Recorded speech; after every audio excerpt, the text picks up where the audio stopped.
Good morning and welcome to the Shielded Prepper. Today's going to be a great day. And here in Washington,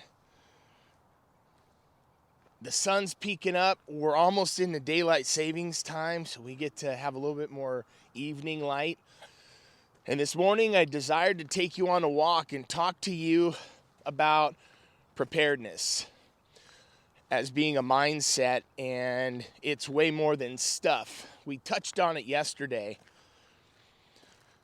And, truth be told, my wife and I lament over preparedness. We're always talking about it, and it all comes down to what certain activities cost if we're acquiring new stuff, or what things do we have to rotate, where should we be relocating things, how can we improve XYZ, and we're constantly organizing. That's one thing that my wife loves to do. And when she gets into her organizing mode, everyone better line up, which is a great thing. Preparedness isn't about stuff. It's really a mindset first. Before we can have all of the preps required to sustain ourselves if there's a collapse, which, we prepare for that because you never know, and it may absolutely not be that. We've been talking about for the last couple of days about all the snow in California, and it's going to get worse up there for them. Even though the weather's receding, people are still stuck. People are still stuck. My heart truly today is very soft. I was talking with the Lord this morning, and right before we started filming this, and I just said, Father, what wisdom should we be hearing from you right now? So when wisdom gets shared and you feel like the words that I've been sharing are falling on an equally yoked perspective, man, put it in the comment section. Give me a thumbs up. It's been so fun to talk to so many of you, and I haven't had more joy reading some of the things that you guys have shared. So thank you. We intend on one thing on this channel, is to add value. And I used to, a little bit about my wife and I, I'll talk about myself now and maybe her later. Yet we love being involved with the same stuff. I don't know, does that make sense? We love being involved in the same stuff. We've ran businesses together, and I know not everyone's relationship is like that. And for the season that we're coming into, we're watching this show on Amazon Prime called The Waltons. Anyone watch The Waltons? I don't know if it was shot in the late 60s, early 70s, something, yet it was set during the Depression era. And it's about this family, large family, multi-generational family during the Depression. Had one rickety old truck. They ran a little at-home business, a sawmill business. It's a sweet opportunity to reminisce and to look back at times that were slower. And Hollywood is involved in it. And there's all this subliminal messaging, and they were pushing it then, the same as they're pushing it now. They're just doing it very bold today. Just doing it very bold.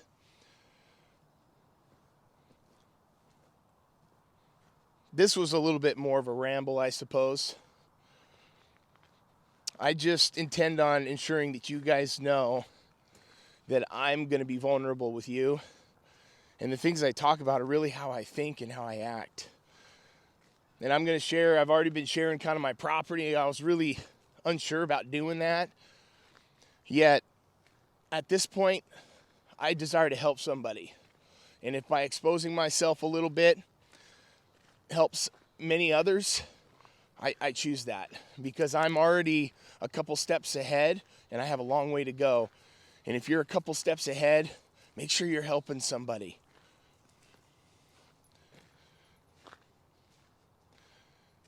Being prepared isn't about stuff. It's a mindset. Let's look for new ways to improve the way that we live. And what I really mean by that, how can we reduce some of the way we live right now? Be thinking about that. I think if we condition ourselves now to understand what it means to contract truly, and I think we had an opportunity during the pandemic to really focus on what is important to us. And it's going to happen again. It's going to refine even more. Be thinking about that. Don't be surprised if you have to take somebody in the next couple of years. Is your home prepared for that? Do you have a place for family members to come? They may not have a place to go. I know that's kind of an uncomfortable thing to talk about. They may not have a place to go. This is the uncomfortable part about what we're looking to take advantage of. And it's going to be necessary for moral people with good ethics and a desire to be financially secure and to be great landlords and business people. You will be taking advantage of an opportunity, and do it. Don't think twice about it. Do it. It's actually helping everybody, because those that have to reinvest, and those that lose, they have to rebuild. It's just a natural cycle. Be thinking about others. We got to help a lot of people, because the nation is growing. This Ninja Nation's growing. We have to be recruiting people to start thinking prepared-minded. We have to live a life of example too. I desire to be that for you guys. I really appreciate the opportunity to do this, and to the Economic Ninja and to Chris Taylor, I really owe you guys a lot for just helping kind of steward this next step. So for those of you that are following the Ninja and you're following the Financial Prepper, these are who we should be spending our time with, sourcing these type of people. This is how it is. This is how it is. It can be very peaceful. And we have to start right now. And if you've already started, we have to increase. This is a blessed channel, and hopefully this kind of meandering conversation, I've just allowed what comes to my mind to be shared. And maybe I'll do that once in a while. And it's been a really neat experience, and I appreciate you guys, and looking forward to doing this more. And this morning I just desired to take a walk for a couple minutes with you in the fresh air, and it's cool. The sun's coming up, and joy comes in the morning. Shielded Prepper is out. Appreciate you guys. See you tomorrow.